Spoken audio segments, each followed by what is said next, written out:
Déjà, je te remercie pour les différentes parties d'échecs. J'aimerais savoir, quand tu débutes les parties, est-ce que tu fais des ouvertures classiques ou ce sont des ouvertures au regard de l'adversaire, tout simplement? Donc d'habitude, oui, je me prépare en fonction de l'adversaire. Donc quand je fais un tournoi qu'on appelle homologué, je regarde toujours avant ce que mon adversaire fait. Je regarde s'il y a des bases sur Internet. Donc je tape son nom, je regarde ce qu'il fait avec la couleur, la bonne couleur. Et en fonction de ce qu'il fait, après moi je m'adapte. Je regarde sur un logiciel qu'on appelle Chessbase, je sais pas si vous connaissez. C'est un logiciel en fait où on peut rentrer donc nos parties, on peut les garder, les sauvegarder. Et sinon, ça nous sert à regarder aussi les parties des autres, à se préparer, parce qu'on a toute une base où il y a les grands maîtres, des parties qui peuvent ressembler à ce que nous on va faire. Et après, on s'inspire.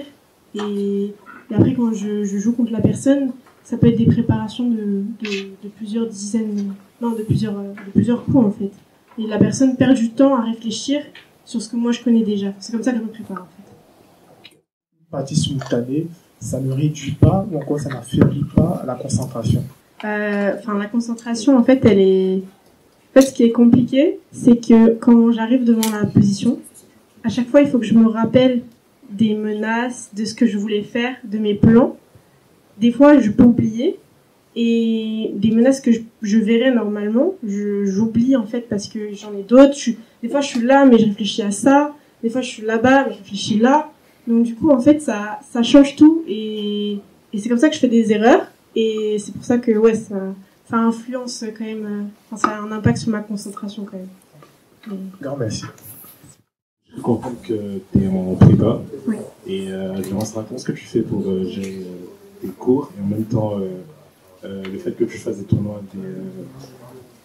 Alors moi je suis dans une prépa en fait qui est sport-études. Donc le matin je vais en cours de 9h à 13h. Donc ce matin j'étais en cours de 9h à 13h. Et l'après-midi en fait c'est fait pour qu'on puisse s'entraîner. Du coup, j'ai mes entraînements. Normalement, le critère, c'est de faire 3 heures par jour. Donc, des fois, ça dépasse. Des fois, c'est un petit peu moins. Ça dépend. Mais c'est la prépa diagonale. C'est dans le 5e arrondissement. Et c'est vraiment spécialisé horaire aménagé. Donc, ça veut dire, par exemple, là, je vais m'absenter. Je vais partir 2 semaines en Espagne pour un tournoi. Et ils acceptent parce qu'en fait, c'est la politique de l'école en fait, ils sont même pour que je m'absente pour faire des tournois.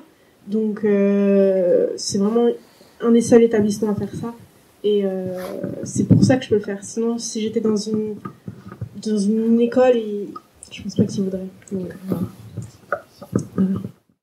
voilà. Est-ce que tu t'es préparé spécialement pour cette simultanée ou est-ce que tu continues ton entraînement habituel et tu te dis et tu vois sur le moment quoi? Pour cette simultanée en particulier, je me suis pas spécialement préparée dans le sens où j'ai pas regardé les ouvertures de chacun, c'est pas possible parce que la plupart d'entre vous n'êtes pas répertoriés. Puis même je l'aurais pas fait parce que c'est beaucoup trop de travail, je veux dire vous êtes 10, je peux pas me rappeler de toutes les prépas. Par contre, en fait j'étais en tournoi, je suis revenue il y a 3 jours, donc j'étais assez échauffée quand même, dans le sens où j'ai joué beaucoup. Donc on va dire qu'au niveau des tactiques, des petites combinaisons, j'étais normalement affûtée. Bon, certaines combinaisons que je me suis prises quand même, mais normalement, j'étais assez affûtée. Et en temps normal, je pense pas que je me serais préparée spécialement.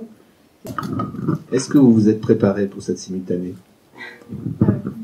Oui, déjà moi j'avais joué l'année dernière et en fait j'étais très surprise de ce qu'elle m'avait joué à l'époque et ça a été un bon apprentissage et pour ce jour-là j'ai re-regardé un petit peu pour mieux jouer cette partie.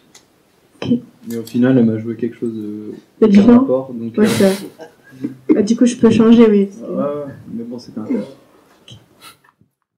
À partir de quel âge vous pensez qu'il faut que les enfants commencent à s'entraîner et de jouer? N'importe, vous avez une idée?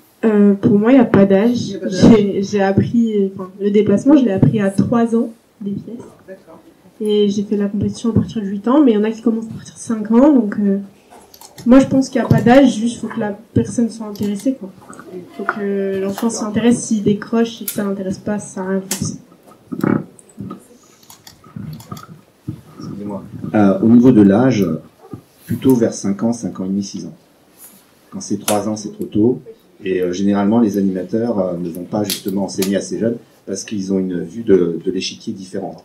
Donc généralement, il y a des enfants de 6 ans, 7 ans. Si un enfant de 5 ans, 4 ans vient dans le groupe, bah, lui, il va être à 4 pattes, il va avoir l'échiquier comme ça. Et puis, donc en fait, c'est compliqué. Donc finalement... Alors, on peut jouer en famille. Alors bien sûr, on peut jouer en famille à 2 ans, 3 ans. Bien sûr. Sur ce type de simultané, mais comme la première simultanée aussi, vous êtes face à des adversaires où certains vont jouer ce qu'on appelait, quand moi j'étais enfant, le coup du verrou italien, c'est-à-dire qu'on blinde la position, on déplace la tour d'une case, puis d'une case, puis d'une case, système de type hérisson impénétrable, ou inversement, on est confronté à des adversaires aujourd'hui qui ont joué la pendule, hein, notamment à l'échiquier. Je ne vais pas dire le numéro, parce que déjà j'ai pas dénoncé Xavier Laurent à l'échiquier 1, donc je vais pas dénoncer le joueur à l'échiquier 5. Mais à un moment donné, il se trouve avec 2 pions et le roi face à 6 pions et la tour. Donc il n'y a aucun doute sur l'issue de la partie. Comment est-ce que vous faites pour résister à la tentation de gifler la personne ou de façon plus subtile, comment est-ce que vous faites? Quel petit truc vous pourriez nous donner pour qu'on arrive à s'accrocher quand même et à continuer à se battre du mieux qu'on peut face aux autres adversaires? Il faut être patient, très patient, et il faut se dire que... Enfin, en fait, moi, je me disais que l'issue de la partie, elle était facile. Enfin, je sais que s'il me reste peut-être 30 secondes, 20 secondes, je peux la terminer. Donc, en fait, je me dis... en fait, je peux pas trop avoir de réaction, parce que c'est la partie, c'est comme ça, je peux rien dire. Sinon... mais... Enfin, en partie normale, quand je joue contre une personne, rarement elle va continuer alors que c'est complètement foutu. Mais là, c'est le jeu. Voilà, j'ai accepté le défi, c'est comme ça. Donc voilà, il faut continuer jusqu'au bout et la personne qui résiste, bah elle résiste, comme ça. Donc j'accepte et je joue avec. Et une personne qui blinde la position, ça c'est un peu relou parce que du coup, oui, il y a plein de petites menaces cachées, donc faut que je fasse attention. Mais sinon, c'est aussi le jeu, hein. Mais chaque personne a ses tactiques, donc moi je vais pas. Chaque personne a ses tactiques, je peux rien dire là-dessus. Il y en a qui se disent... Tu veux rajouter ? Vas-y. Alors pour ce genre de problème, puisqu'on a des fois des parties où on a un avantage considérable, c'est justement le travail de l'entraîneur de faire travailler le joueur, notamment les finales. Les finales, les Russes l'ont très bien compris avant nous, qu'il fallait travailler les finales. Donc tout type de finale. À partir du moment où on a une connaissance très pointue des finales, ça va très très vite. Normalement, on est censé concrétiser l'avantage extrêmement rapidement. Il y avait eu un réseau de maths, là, par exemple, sur un joueur qui a presque failli être exécuté jusqu'à la fin. Malheureusement, ça n'a pas été le cas. Mais j'ai connu je connais des joueurs qui, eux, en 1 minute, tac, tac, tac, tac, tac, tac, et c'est maintenant. Très rapide. La difficulté de l'exercice, c'est que malheureusement, on ne peut pas faire une série de coups comme ça, parce que ça va durer 30 secondes, 40 secondes, 1 minute, et 1 minute, c'est pour tout l'ensemble. Et on sait qu'on n'a que 3 minutes par joueur. C'est ça qui est difficile. Mais je sais que les exercices qu'elle fait là, enfin, en tout cas, le travail qu'il faudra qu'elle fasse par rapport au jeu, c'est notamment les finales. Travailler encore plus les finales, et ça ira encore plus vite. Mais le but des joueurs qui essayent de continuer à jouer pour résister, c'est très bien. Il ne faut pas lâcher, malgré tout. Après, les joueurs qui sont d'un niveau club abandonnent, parce qu'ils savent très bien que c'est perdu. Donc voilà, après, c'est... Voilà.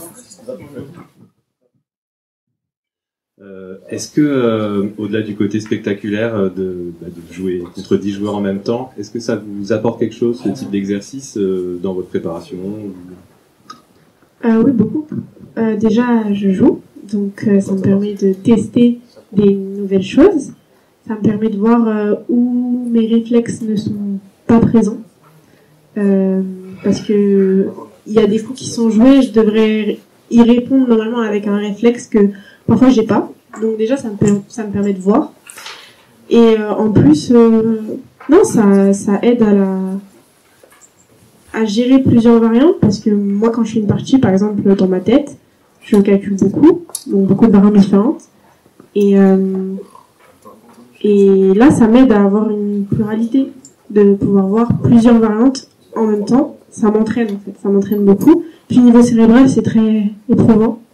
Donc, ça m'aide dans ma préparation.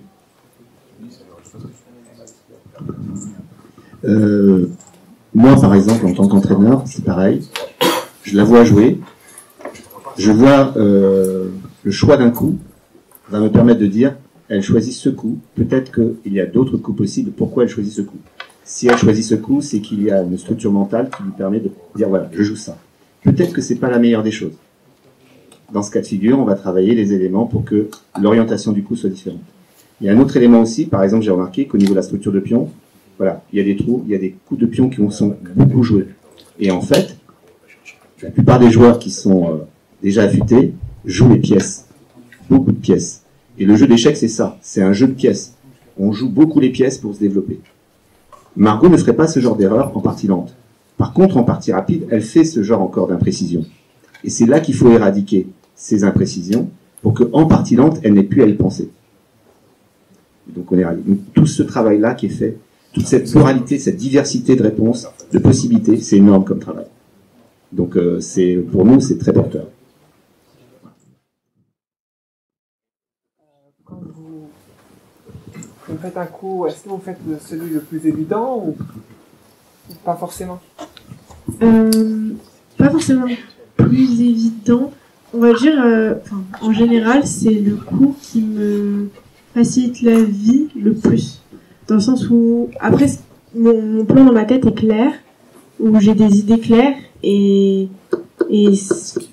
soit je suis mieux et ça mène au gain directement, soit je suis moins bien et j'essaie d'avoir le plus de jeux possible, mais dans tous les cas, il faut que ce soit plus clair dans ma tête possible. Donc je vais pas faire un coup qui peut-être ça sera le meilleur coup du monde, mais que je comprends pas moi, en fait. Parce que je vais pas réussir à suivre après. Et je vais casser ma position. Donc je fais le coup qui me permet d'être le plus à l'aise, on va dire. Vous dites le coup qui me semble le plus clair, c'est le en termes de probabilité. Sur ce coup-là, il y a pas de chance d'être bon et alors celui-là, il y a beaucoup. Non, je fais pas des probas. Je fais non, je fais pas des probas. En fait, déjà toute la théorie du début, toute l'ouverture, c'est des choses que je revois très souvent parce que déjà je travaille, puis je joue. Et donc déjà le début, en fait, normalement ça va tout seul. C'est comme c'est de l'habitude. Donc en fait ça roule tout seul. Après, je joue avec des plans que j'ai l'habitude de revoir, puisque forcément je rejoue des parties et ça ressemble un petit peu. C'est jamais pareil, mais ça ressemble un petit peu. Donc du coup, j'ai une habitude, on va dire, et les plans que je joue, je vais pas faire un plan complètement différent de celui que j'ai fait avant, si ça avait marché. Donc en fait, c'est ça qui, je sais pas comment expliquer bien, mais ça me... Un peu comme Deep Blue, on regarde la base de données, il voit, tiens. Oui, voilà. Oui, c'est ça. C'est ça, mais c'est un coup qui permet d'aller dans un sens, en fait. De donner un sens à ma partie. Je vais pas faire un coup d'un côté, de l'autre, ça n'a aucun sens. Je peux le faire, mais il faut qu'il y ait une idée, quoi. S'il n'y a pas d'idée, je vais pas le faire. C'est pas évident, c'est un coup Ah, calcul, ça dépend. Mais un plan, je pense que c'est entre 5-6 coups, environ, à l'avance. Déjà pour la première question, il y a un élément qui est important pour le coup, c'est en fait la gestion de risque, en fonction de la pendule. C'est un paramètre extrêmement important pour le joueur d'échecs. En fonction de la pendule, du temps qui reste et du temps qui reste par rapport à l'adversaire, de l'écart qu'il y a, on va choisir un coup en fonction du risque qu'il peut représenter. On peut se permettre de jouer ce coup de pion, il affaiblit peut-être mon roi, mais je peux le supporter parce que ça fait partie d'un plan de jeu ou d'une familiarisation de la position que je peux me permettre de faire. Je ne vais pas jouer ce coup de pion parce que je rentre dans un terrain inconnu, il me reste 2 minutes, mon adversaire 4 minutes, et dans ce cas de figure, je ne vais pas prendre ce risque. Donc, tout ça, c'est une gestion déjà de risque. Après, Il y a des grands maîtres qui ont dit « je n'analyse pas plus qu'un coup après ». Donc il y a des positions où on joue sans calculer de variante, c'est-à-dire à un coup près, et il y a des positions parce que la séquence est forcée, on peut calculer à 5 coups, 10 coups ou 15 coups, mais on va pas dire 15 coups parce que c'est déjà énorme, mais 5 coups de suite, oui, tac, tac, tac, tac, tac, parce que c'est forcé. Donc il y a une situation de coup concret qui force l'adversaire à réagir, et à partir de là, on peut calculer loin. Mais la plupart du temps, c'est plutôt une évaluation de la position, et dès que l'adversaire a plusieurs possibilités à sa disposition, hop, immédiatement, stop, je ne calcule plus la variante, j'évalue la position si elle vaut le coup ou pas. Voilà. Et après, on peut rentrer dans l'histoire de la méthode russe, la position critique, etc., bilan, etc. C'est autre chose. Ils ont compris ça bien avant. C'est la personne la plus forte contre laquelle tu joues. Pas ici, hein, en général. Oui. J'ai fait justement des simultanés comme ça, où moi je jouais à votre place contre des grands maîtres. J'ai joué contre Mamedjarov, c'est un 2750, et il est peut-être 9e mondial, 8e mondial ou 9e mondial. Voilà. J'ai pas gagné, bien sûr, j'ai perdu. J'ai joué contre Karpov aussi, oui. J'ai joué contre Karpov, donc champion du monde, et voilà. Comme ça, vu l'opposition, enfin, en tout cas je parle pour moi, avec des niveaux qui peuvent être assez faibles, vous n'êtes pas tenté d'arnaquer entre guillemets l'adversaire, de faire des petites facilités, alors que vous joueriez à un autre niveau si vous aviez un adversaire différent en face? Ou pas, ou peut-être pas. En fait, ça dépend un petit peu de la position, mais ça peut m'arriver, oui. Parce que forcément, je m'attends pas forcément à une réponse des plus complexes. Mais dans tous les cas, j'essaie de jouer le mieux. Parce que, en fait, vu que je connais pas beaucoup de monde, à part toi, je me rappelle, et j'étais en difficulté contre lui, donc j'ai fait très très attention, déjà la dernière fois. Du coup, là, j'ai vraiment fait attention à ce que je faisais. Et vu que les autres, je les connais pas, normalement, je joue au mieux, et parce que je sais pas à quoi m'attendre en fait en face, donc je m'attends pas à une erreur. Après, je peux sentir un petit peu le niveau dès les premiers coups, et à partir de là, je peux éventuellement changer le mode de jeu. Mais la plupart du temps, j'essaie vraiment de rester le plus fidèle à ce que je joue d'habitude, à mon niveau habituel. Voilà. En blitz par ailleurs, un peu. Oui. D'ailleurs, j'ai été à Bienne, en Suisse, pour faire un marathon, un quadriathlon, pardon. Donc c'était sur une semaine, et là il y avait 4 tournois en un. C'est-à-dire que il y avait un jour où c'était peut-être 15 parties de blitz. Après le lendemain, c'était peut-être 10 parties de rapide. Après, je faisais une partie longue par jour pendant 2 jours. Après, je refaisais du blitz, etc., etc. Donc, il y a des tournois qui sont comme ça, et là, ça alterne les rythmes. Et à la fin, on est classé en fonction de tous les tournois. Donc, oui, je peux jouer en blitz. Je joue souvent en blitz, d'ailleurs. Surtout sur Internet, en plus. Un petit peu. Sur Internet, je joue. Mais sinon, je fais des blitz avec des amis de temps en temps. Voilà. Sinon, les tournois longs, c'est beaucoup plus ma cadence habituelle. Juste, en dehors de jouer aux échecs, est-ce qu'il y a des activités que tu fais pour mieux être concentré? Est-ce qu'il y a des choses à faire pour ça? J'essaie de faire du sport, le plus possible, ouais. N'importe quel sport, c'est bien? Oui, pourquoi pas. Il y a une période, je faisais du tennis et du basket. Après, j'ai arrêté. J'ai commencé la salle. Mais sinon, sinon c'est un peu... Ouais, le tennis, c'est plutôt bien. Ouais, le tennis, c'est bien. Sinon, il n'y a pas des exercices spécifiques? Le cardio, faut travailler le cardio. Par exemple, là, il fallait avoir un cardio quand même. Voilà. Au niveau des exercices, il y en avait un qui m'avait particulièrement apporté, au niveau des exercices de concentration, en fait.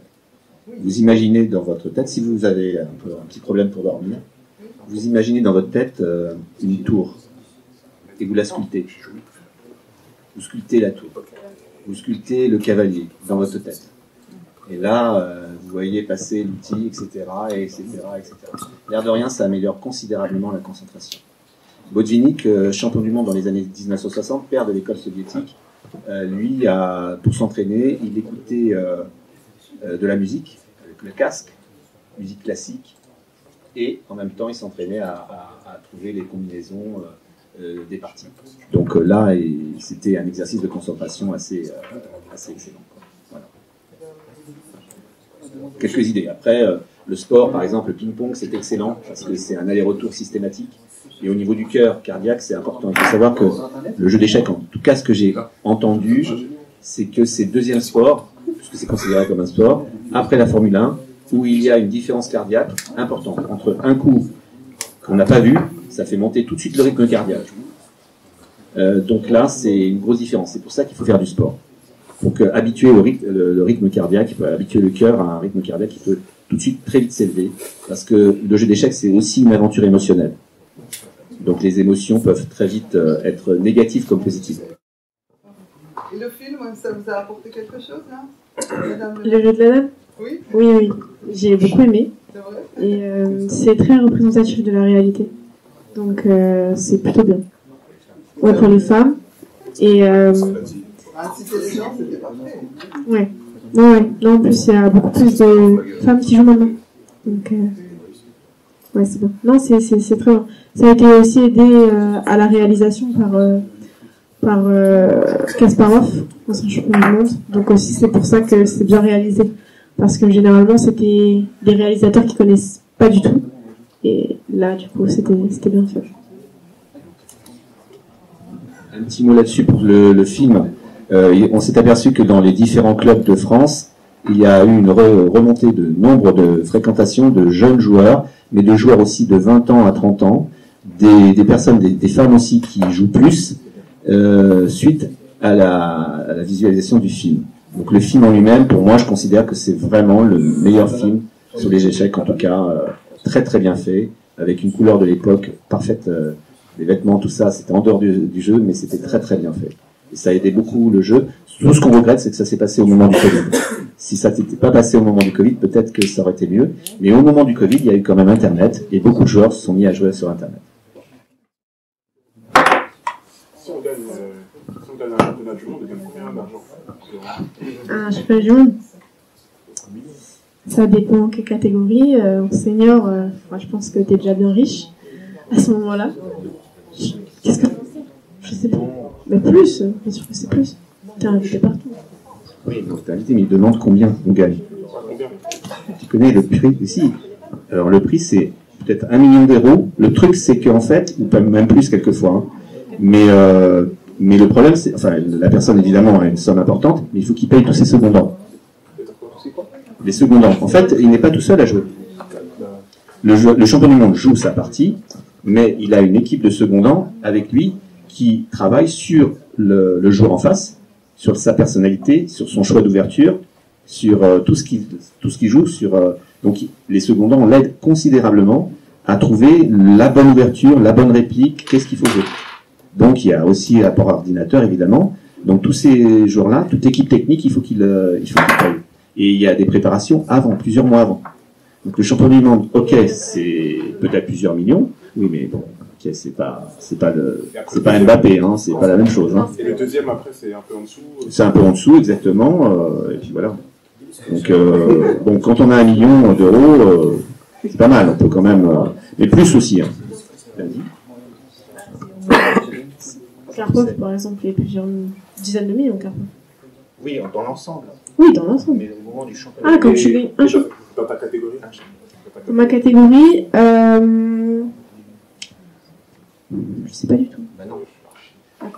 Dans sa catégorie, il y a pour l'instant pas de prix. Il y a des prix, mais c'est pas. Alors le championnat du monde jeune, il n'y a pas de prix, on ne gagne pas. C'est vraiment le championnat du monde adulte ou féminin. Là, ok. Où là, il y a des prix. On peut gagner 200 000, 300 000, 400 000, 500 000. Donc les prix sont un peu moins bons pour les femmes, mais quand même, on gagne aussi des prix. Ça se aux deux. Ah oui, c'est mixte. Il y a beaucoup de monde qui participe. Pas de personnes qui participent au championnat du monde.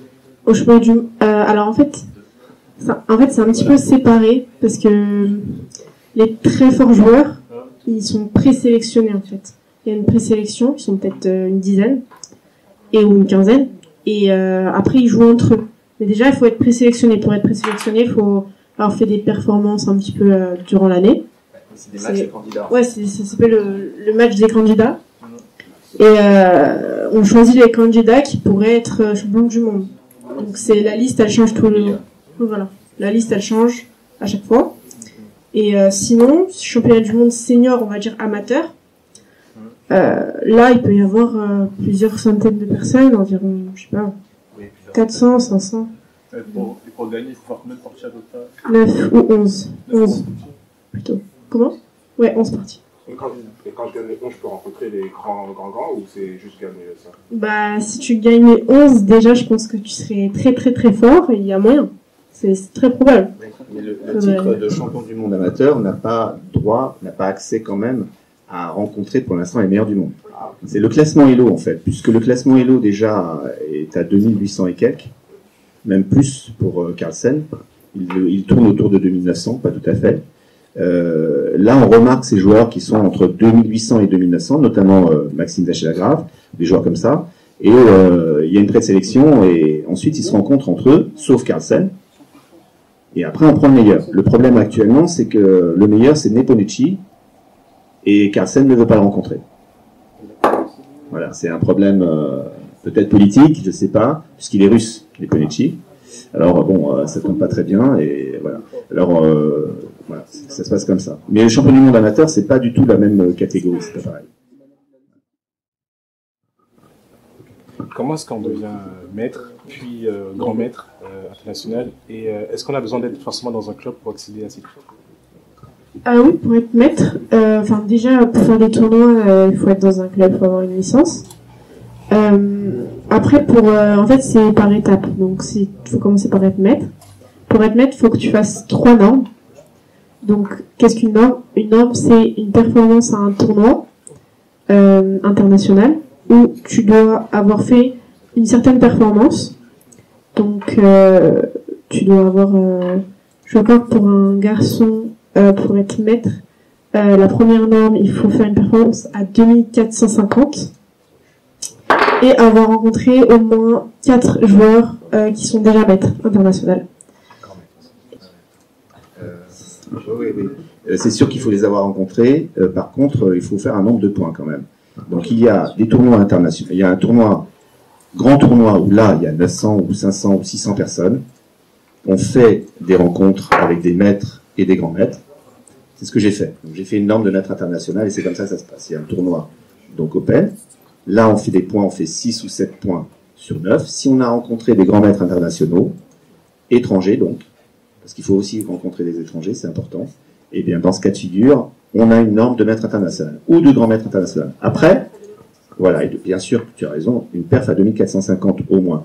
Sinon, après, il y a aussi le tournoi fermé, où là, on va, comme vous, rencontrer 8 personnes, il y a 9 joueurs, 8 personnes, en tournoi fermé, individuel, et là, on sait avec qui on va jouer. Et dans ce cas de figure, c'est pareil. On va jouer, il y aura 2 grands maîtres internationaux, il y a 2 maîtres internationaux, et dans ce cas de figure, il faut faire le maximum de points, minimum 6 points, 6 points sur 9. Sinon, si on fait 7 ou 8, on peut devenir une norme de grand maître. Voilà. C'est quoi un point, 2 points? Comment on fait? Alors, un point, par exemple, là, par exemple, vous avez gagné, vous avez 1 point. La nulle, c'est un demi-point.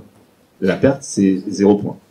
Donc, au départ, on commence, je précise, à 1000 points Elo, quand on est débutant. La moyenne nationale, c'est 1700 Elo. C'est à peu près la moyenne nationale. Le niveau national, c'est-à-dire vraiment on considère que le joueur s'est très bien joué, c'est 2000. Après, il y a le niveau, maintenant ça a changé un petit peu, mais le niveau international, c'est plutôt 2200. Et ensuite, on a le titre de maître international, c'est 2400. Maître FIT, c'est juste en dessous, c'est 2300. Donc maître de la Fédération internationale des échecs. Un titre à vie, après. 2400, c'est maître international. 2500, c'est grand maître. 2600, c'est super grand maître. Puis après, 2800, 2900, voilà, on est dans la catégorie des super GMI. Voilà. C'est un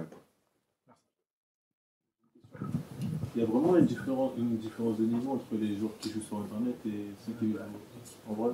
Elle est si grande que ça ou... Pour moi, la personne qui joue sur Internet, déjà, elle va pas jouer de lent. Elle va jouer que du blitz ou du rapide. Et du coup, jouer après en lent, c'est pas la même cadence. C'est combien ça 1h30 plus 30 secondes par coup et 30 minutes au 48. Donc c'est pas pareil. Donc faut s'adapter au rythme, quoi. Pour l'internet, donc il y a des sites comme ça, chess.com, Lichess par exemple, qui vous donnent la possibilité de jouer sur internet. Ce qui est génial, c'est que vous pouvez jouer plusieurs parties en fait. Ça c'est bien. Par contre, le danger de cela, c'est que il manque de profondeur. C'est-à-dire que vous allez jouer vraiment très vite, mais quand on joue des parties lentes, il y a une profondeur du jeu, une compréhension du jeu stratégique qui ne se reflète pas quand on est joueur sur internet. Le joueur d'internet, sa force, c'est souvent son cerveau reptilien qui fonctionne. C'est-à-dire qu'il a la capacité de jouer très très vite, très bien, et de gérer quelquefois l'émotionnel. Par contre, en partie lente, quand vous êtes en face du joueur, avec la pendule, là, il y a toute une gestion du système limbique, de tout le côté émotionnel qu'il faut gérer. Et ça, c'est pas donné comme ça. Et la profondeur dans la verticalité de la réflexion, ça, c'est autre chose aussi.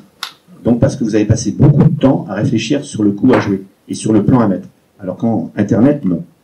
Et en plus, c'est rapide. Et puis, si on en a marre, on coupe. Voilà. Alors que sur la partie, il faut vivre des émotions qui peuvent être négatives. Et elles peuvent durer longtemps pendant la partie.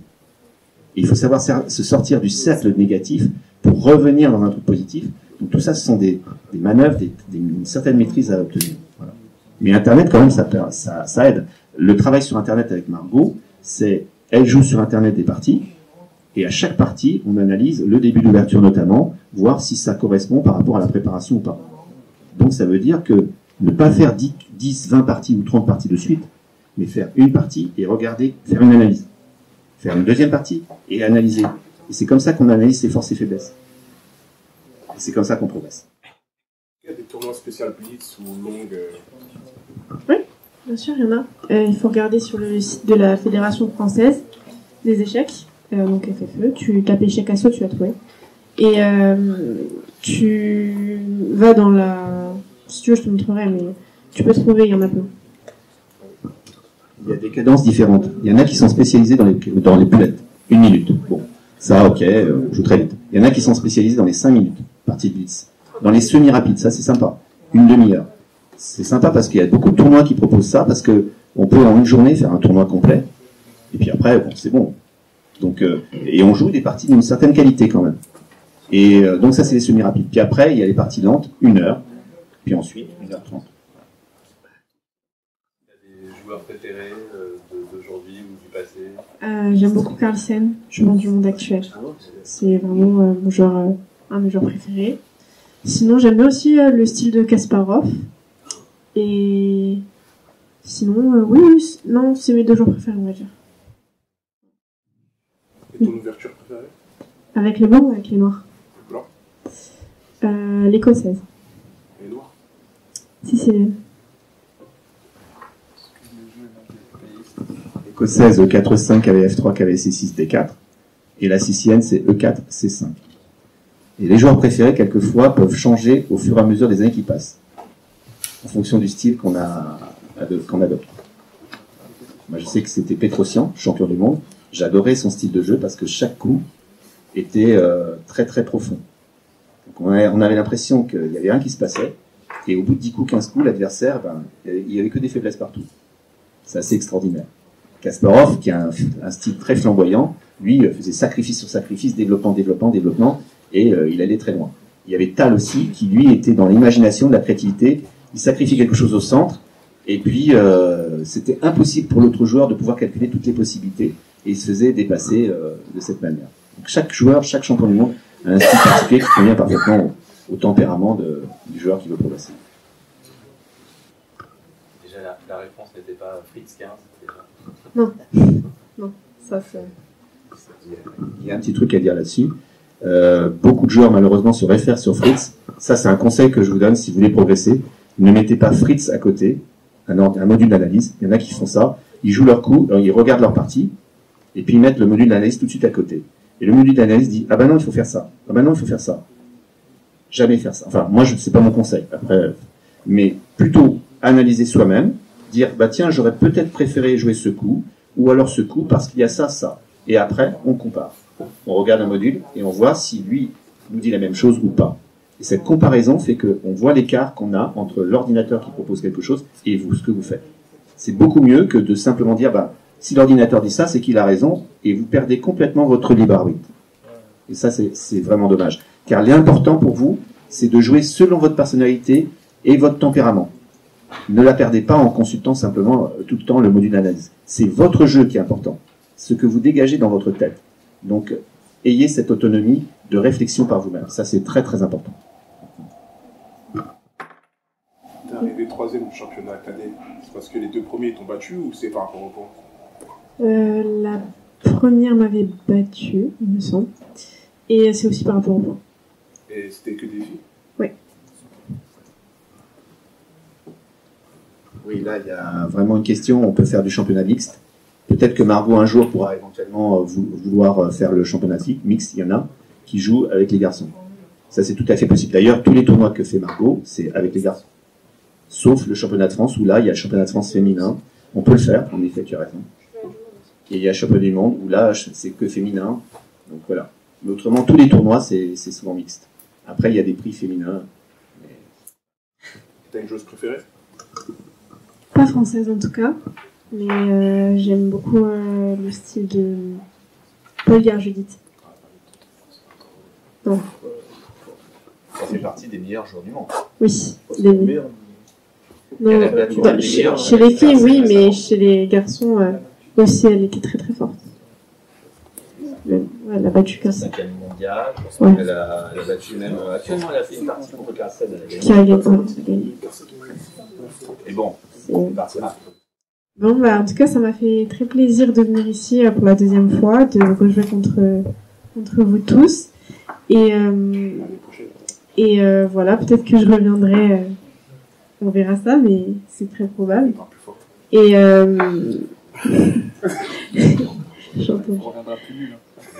et merci à tous d'être venus. Voilà. Et bon courage pour vous entraîner parce qu'il faut encore continuer. Oui, un petit mot quand même, vraiment, pour vous dire. Bon, je prends la parole, mais déjà vraiment merci parce que vous soyez là, présents, que vous posiez des questions, ça veut dire que vous êtes intéressés par la passion de Margot, par ce jeu. Ça nous touche énormément. Et c'est pour ça qu'on avait beaucoup insisté pour l'aider de répondre à vos questions, parce qu'il y a souvent des attentes, des questions qui peuvent se poser, et on est vraiment là pour vous répondre au mieux en fonction de l'expérience qu'on a. Donc vraiment, merci vraiment beaucoup pour votre passion que vous avez. Donc si vous voulez revoir Margot, il faut l'applaudir très fort. Donc à vous de jouer.